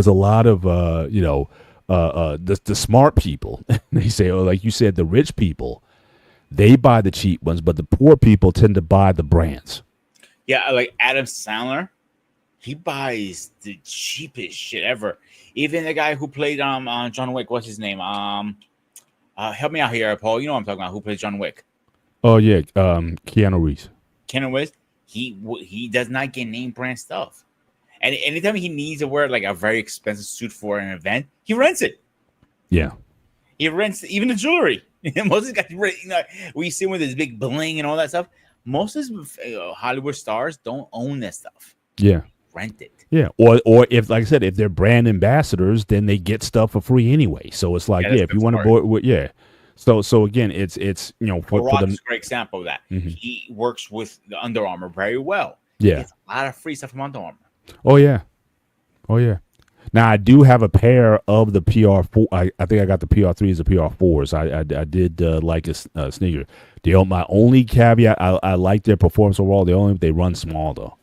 Like I got a 14 size 14 of his shoe, and it still seems small on me. The crazy for a gym, I'll give him credit there for the gym. Yeah, you can go through hell with those. Like I usually replace my gym sneakers 3 to 6 months. I usually, they're just done after that. Mm-hmm. But with the Under Armours, I can get a whole year out of them. Very good. Mm-hmm. Then you can say, okay, it's time to retire you guys, and move on to the next pair. What I personally do is before I retire a sneaker, I buy one that for every day. I'm going to the store or whatever. You know what I'm saying? Mm-hmm. And when I replace my gym sneaker, I replace my everyday sneaker. It goes to my gym sneaker, and I get a new one for every day out. Yeah. You see how I makes sense how I rotate it? Well, it's interesting because certainly growing up, we didn't have a lot of means, so I ran sneakers into the ground, like literally until there was a hole in the sneaker. Same here. Now I have quite enough. I probably have maybe about 30 pairs of sneakers, but I keep them in rotation. Yeah. And so they last because again, I don't play basketball anymore.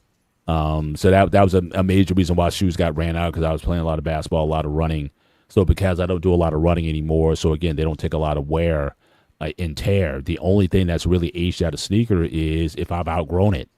So again, certainly since maybe 5 years ago, my feet have grown. Like I used to be 11 and a half, used to be my size for years. And now I'm nearing like the size 13 range right now. So again, a lot of sneakers or a lot of shoes in general, I've had to retire simply just I just outgrew them. And so I had to get rid of them. So, but generally speaking, I can make footwear kind of last a while, because I don't overdo it. If I wear one pair of a particular sneaker for the week, that's more than enough. And again, most times than not, I'm only wearing it just for like my 45-minute workout or whatever, and then I'm taking them off. I'm not beating them up, because again, I do a lot of squats, deadlifts, and just a lot of lifting, but I'm not doing a lot of running. So they're not taking a lot of wear and tear at this point. Yeah. So when I go to work, I usually wear a pair of sneakers or old pair of sneakers, or old pair of boots, because I'm going to the kitchen. So my shoes stay at work for a reason. They stink, they reek, and they smell. So you can pick which one of the three you want to go with, because they're not going in my car. Very simple. When I leave a job, I throw them away and I get a new pair of work shoes. I am not worried about $30. I can get them very easily, but I can get this work discount very easy with work shoes. Yeah. Lost point is true. Yeah. They graduate to grass cutting shoes or painting shoes. So again, if I got to do any major paint jobs or whatever, they worn out, then I'll certainly wear them for that's where I was going for those jobs as well, for sure. So in the winter, when I wear boots instead of sneakers, my old boots that got beat up are my everyday beat up, going out to walk Alex, do whatever I want with them. Now, the rare time I have off, like today, I wear my nice sneakers to go out. And a nice pair of shorts, jeans. I wear jeans today and a polo to go to church and do my thing afterwards. And that was good enough. I don't need these big high name brands. I really don't. Like the last pair of sneakers I bought was Puma off Amazon for $35.99. They're a very comfortable shoe. My last pair of Jordans, I only have one pair of Jordans I own. I got them on clearance from the Nikes outlets in Crossings up here. I got them for $85. I am cheap comes to shoes because that's the first thing he's going to go wearing off. Clothing, I've never been like, I need name brand. Like I said, the only thing name brand I got is the jeans. Right. That's it. Yeah. And I go back to Calvin Klein. They send me a lot of coupons. When did you use the coupons? Oh, absolutely. I'm always looking for, especially for online deals, Retail Me Not, and all these places. I look especially if there's an online coupon code. Absolutely. Now, again, Reebok was a thing back in the day as well. I especially in the 90s, the Reebok pumps. I owned a pair of the Reebok pumps back in the 90s. So I recall those very well. But now, see, a lot of these shows, if you talk, a lot of these shoes, if you talk about Reebok, British Knights, if you can find, it's almost like vintage pair. And certainly there is a market for a lot of these classic shoes. You can go to some of these shoe outlets and they got the classic vintage shoes and you see them, they're wrapped in this saran wrap when they're in the, when they're being resold. Yeah. So you do have some classics. And you do have some guys who are collectors of sneaker wear, and that's a totally different category of person as well. But again, I my thing is I would rather buy a few more items of something, even so for example, give me, if you're talking about one pair of shoes for $150, give me two pairs for $75 of similar look and style. And I'll make them outlast the 150s. That's always kind of been my my thing.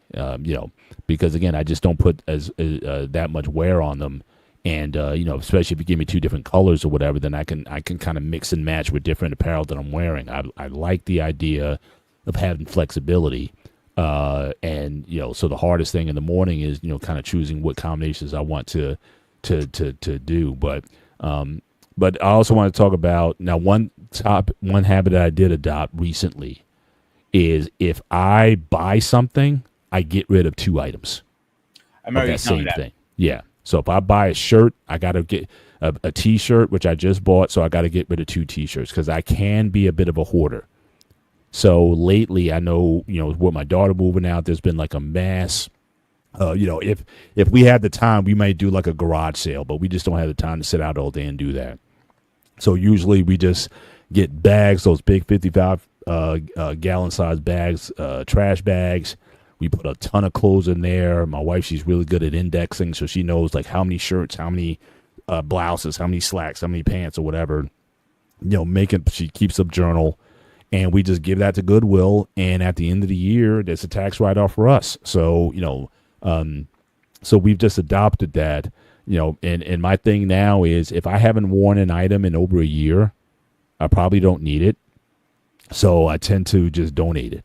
So that's kind of like the thing now. Like if you haven't been pulled out in rotation in quite some time, I don't see the need to really keep you, certainly in the rotation. So that's been something that's been very useful for me. And certain things I was getting rid of, like, socks, I tend to kind of overdo it on the socks a little bit because I like different styles like Argyles and whatnot. Again, threw out a ton of socks that I've had for a long time. If the socks start rolling down your leg, you have to constantly kind of re-roll it up. Yeah, it's time to get rid of those socks. And so, and same thing with your undergarments and whatnot. Again, if the waistband is such where again it's kind of not fitting around your waist properly, or you outgrew them, and you get the red lines and marks around your waist because they're so tight and it's sort of digging in and leaving red marks in your skin, it's probably a good idea to get some new undergarments. You know what I mean? So again, keeping all of your items. If your belt has, if you've had to punch holes in the belt, or if it's kind of like torn or whatever and the leather's torn, it's probably time for a new belt.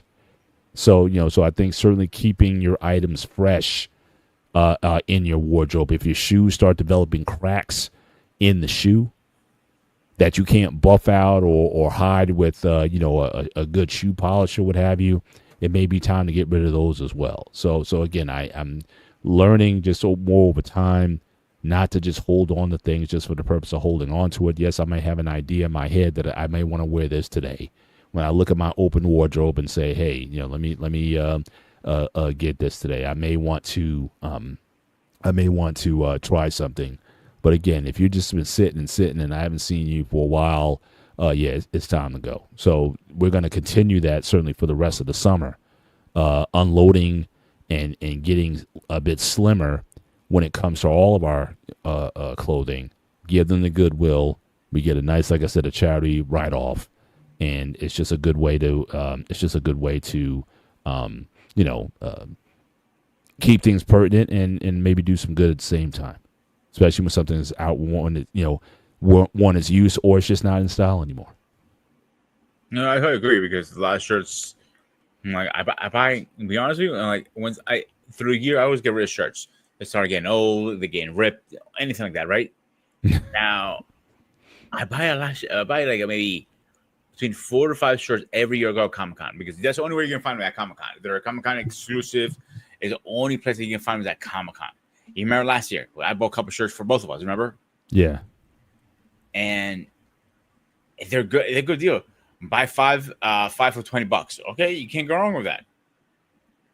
And they're good material too. They're not in like, this is a guy who press shirts. I'll take the guy who press shirts. I don't care. Yeah. I'm cool with that. Yeah, for sure. For sure. Now, let me ask you this. So now Braxton's going to, so I talked about getting rid of your undergarments. Okay, so for him, it's boxers and boxer briefs for me. So do you have a preference? Yes, I do. When it comes to boxers. Now, if you told me a thong, I'd be.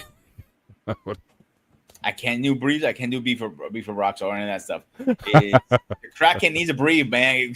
He needs to breathe. Do you understand what I'm dealing with here? Mm-hmm. Yeah. Good now. I got my look. There you go. Yeah. Certainly, again, boxer briefs. Well, certainly not boxer anymore, because again, I don't need anything dangling. You know what I mean? So again, boxer briefs is what I've kind of come down to. I'll just leave it there. I wear a lot of A-line kind of tees and whatnot, the quote unquote white beater types. Certainly I wear those because again, you want to keep you don't want to outsweat your clothes. That's another thing. I don't have to do a lot of laundry because again, like even with this polo shirt that I'm wearing, I have certainly an undershirt, a t-shirt underneath, to keep your things fresh as well. So you don't have to constantly wash. Again, if you overwash your clothes, even when in that, you're going to wear them out. I don't care what it is. If you have blacks, they're going to start to fade. Or if you have whites, it's hard to keep them white, certainly over time. So certainly, now I know some guys, do you typically wear an undershirt with a dress shirt? Always. Yeah. I know a lot of guys don't. Some guys don't. It's like the bare skin on the shirt, and I'm like, you're going to wear it out.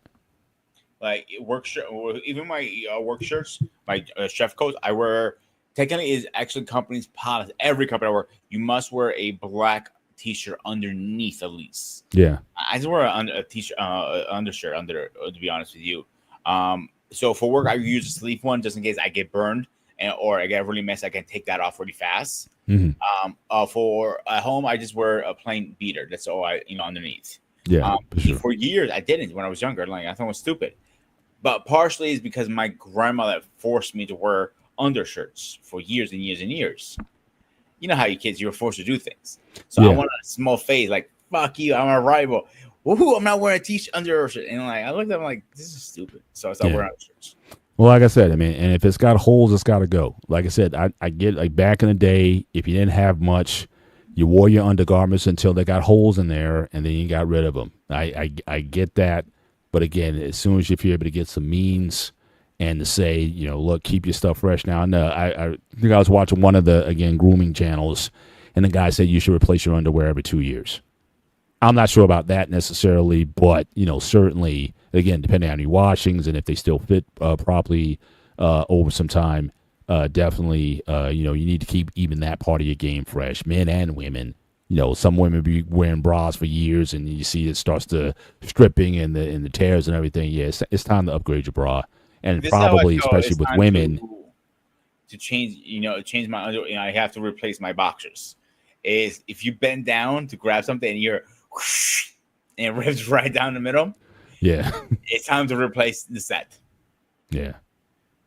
So shout out to Coach Berg in the building. So the only clothes I place in the dryer are unders and some gym wear. Hand dry all those clothes. So you still got a clothesline, Coach, in your backyard. You still got the wheelie thing with the rope and that you wheel stuff in. You still doing the clothes hangers and waving it in the wind. Let me know if you still do that. That's definitely old school. And I know a lot of people want, you know, certainly depending on what it is, you don't want to put certain things in the dryer. But certainly let me know if you got the classic clothes hanger that you're able to hang your clothes on. Says jockey underwear gives a free pair. Get holes, gives free pair when you get holes in there as well. That's a pretty good guarantee. If they're saying guarantee no holes. But again, I would think a lot of it depends on what you're doing. Certainly there. It says V-neck and U-neck shirts. I'm the team U. I'm actually team V because again, what I don't like is the undershirt to show with the button shirt. So I don't want to see a shirt line here. So I prefer the V when I'm wearing polos and you know, certain things. I think a V line certainly is appropriate in that regard. So I prefer that. Now, if I'm wearing a like I said, a jacket, what I also started to buy lately is I like the T-shirts that have a high neck, right? So a neck that comes up here. I also like wearing jewelry with a high neck because, quite frankly, I don't want the jewelry to necessarily be on the back of my neck. Or if I'm wearing like some sort of chain or something, I'd rather wear a button shirt and put the necklace under my collar. Because again, you know, sweat, body odor, and things like that. Again, grooming. I know you talk about how you get your stuff cleaned. I don't necessarily want to have to bother and do that. So, so generally, I do have some pieces that I wear on occasion, but more times than not, you know, what I wear really determines whether or not I put the jewelry on. And I've never owned like a cross or a chain like that I just wear all the time. You know, I just never had, you know, certainly a desire to do that. But certainly, depending on what I'm wearing, will certainly determine what my jewelry choice would be if I wear a timepiece or not. You know, what type. I have different watch faces that I have, but I never bought an iWatch. Everyone in my family has an Apple Watch set me.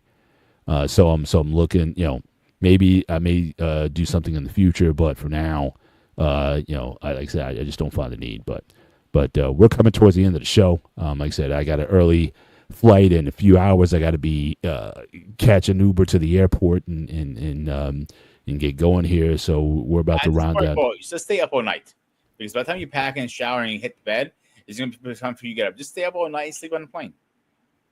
Yeah, well, it's a short flight. I mean, and that's the thing. That's the thing too. The flight is so short. I barely sleep on the plane.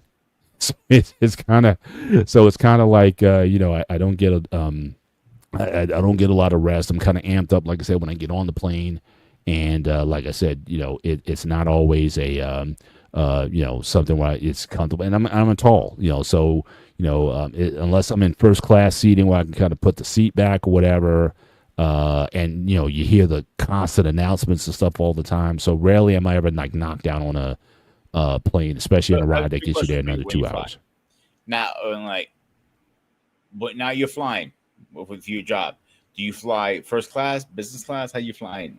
Well, right now, the coach is kind of what's paid for. Like, this is all kind of company travel.